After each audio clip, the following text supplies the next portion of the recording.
Fox 61 News at 10 starts now. Right now at 10, a man from West Haven pleaded guilty to trying to join ISIS. The breaking developments we're learning tonight and how authorities tracked him down.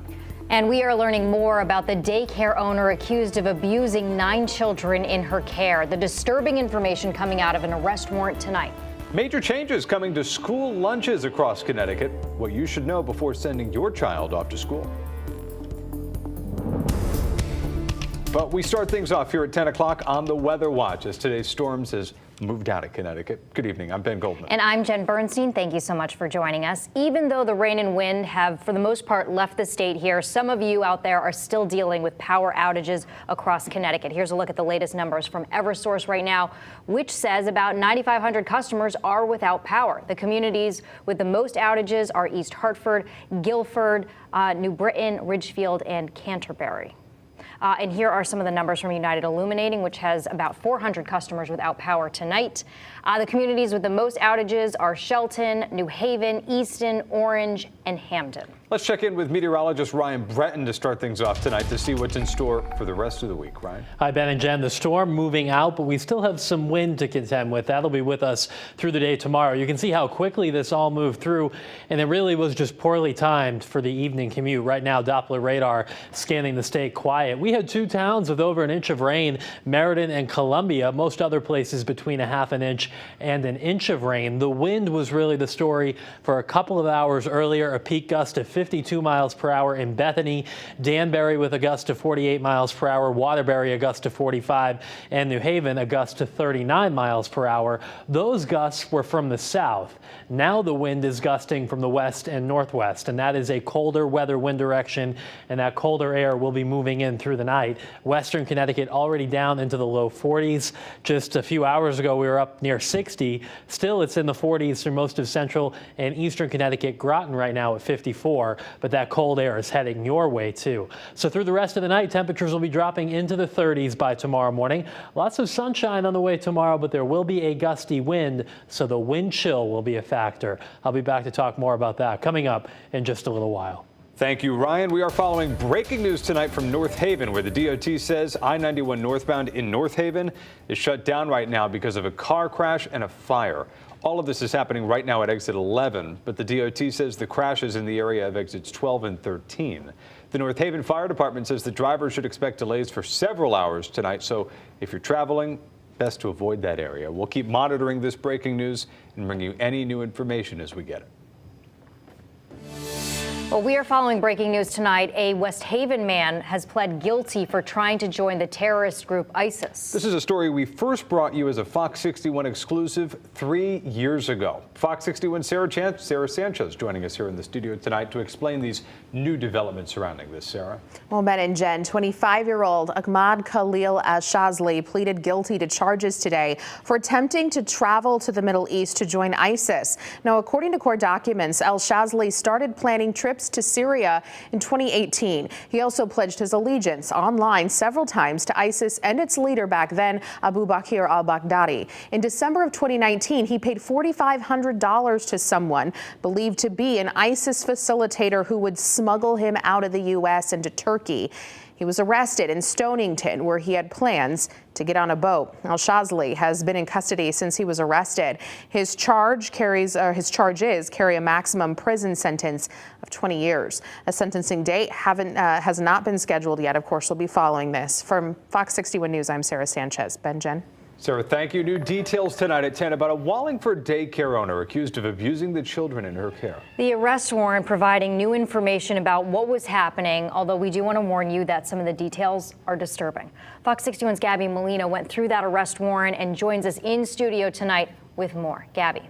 Ben and Jen, that warrant details what the children themselves told investigators they experienced at the hands of their caretaker, including an 11-year-old victim who came forward, telling investigators he didn't want to leave the daycare knowing the other children were being abused. Again, a warning that the details are disturbing. New details into the allegations of abuse made against 61-year-old Brenda Fornell, who ran a daycare out of her Wallingford home. According to the arrest warrant, an 11-year-old boy first reported it to his mother and took it upon himself to bring a cell phone to the daycare and record audio from the day. evidence which ended up helping investigators. The warrant states that just 3.5 minutes into the recording, Fornell could be heard swearing at a child.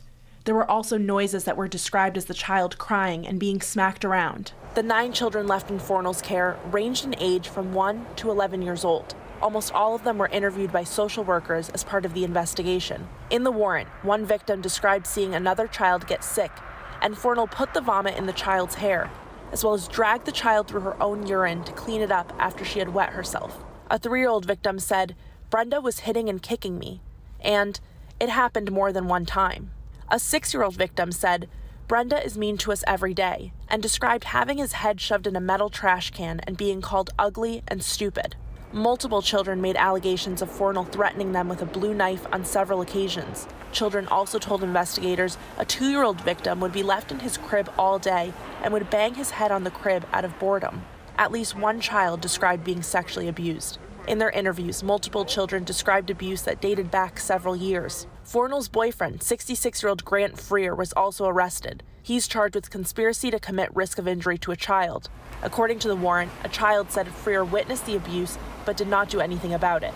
Fornell is facing several charges: risk of injury to a child, assault, threatening, voyeurism with malice, and sexual assault. According to the Office of Early Childhood, when it was informed of the allegations, it took immediate steps to suspend Fornell's license before Fornell voluntarily surrendered it back in September. In the studio, Gabby Molina, Fox 61 News. It's pretty infuriating. Gabby, thank you. Well, a registered sex offender is under arrest after he's accused of trespassing at a Hartford elementary school. The incident happened Tuesday. Police say Alexander Robles asked staff at Sarah J. Rawson Elementary to use the bathroom. When he wasn't allowed inside to use it, investigators say he went around the building and went through an unlocked door as cafeteria staff waited for a delivery. School security escorted him off the property before Hartford police formally arrested him. In a Fox 61 follow-up tonight, we're learning more about last night's shooting in Waterbury as 3 men are now in the hospital in critical condition tonight. 2 of the men are in their 40s and the other's 26. The shooting was at Otto's convenience store and smoke shop on West Main Street. While police haven't said what led up to the shooting, a man who knows the owner says it happened after a fight in the store between customers. He heard a little back and forth verbal, but he didn't think anything of it. The guy left it, then that's when things got bad. He's an emotional wreck right now. He's nervous. You know, he's got a lot on the line. He had really good ideas for this. Police have not said if the 3 men knew each other or if they're looking for someone who possibly shot at them. Anyone with information should call Waterbury Police.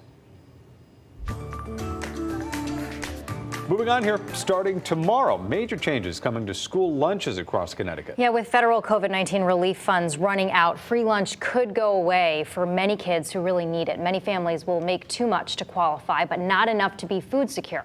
A family of 4 making less than $51,000 a year would qualify for reduced cost lunches, but would have to make less than $36,000 to get free meals. That means that some families who can't afford it could have to pay more than $90 a month for kids to eat hot lunches at school. You want students to feel safe and comfortable when they come to school. A lot of our students, again, not just because of losing free lunch at school, they're not necessarily having food security at home because of the economy. Well, if you're not sure if you qualify for free or reduced meals, you're encouraged to fill out the necessary paperwork. You can also find a local pantry near you at fox61.com or on the free Fox 61 News app. Meanwhile, Connecticut Food Share announcing $500,000 to pay for emergency food purchases for the rest of the year. The extra money will help buy staple foods like pasta, rice, and peanut butter.